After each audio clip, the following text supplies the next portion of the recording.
It's revolting that Indians are allowed to travel on the same train with... They don't seem to be Indians, rather Mexicans. Los señores llegan de Mexico? What's your business in Cedar City? Apoi, dragă domnule Jindariu, am venit aici din Poplaca. Am trecut apa cea mare, oțeanul, bată-l Dumnezeu să-l bată, că nu o să-l uit câte zile o avea, că tot ce mâncam țâpam afară.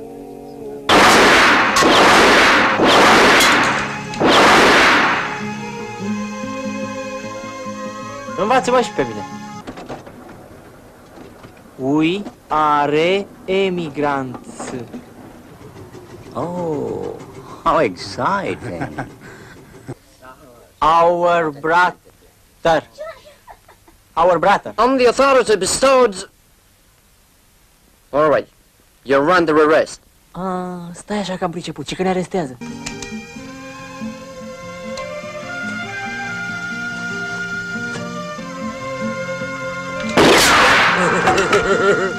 Bă, Tudorân Gardu, ce zice, mă?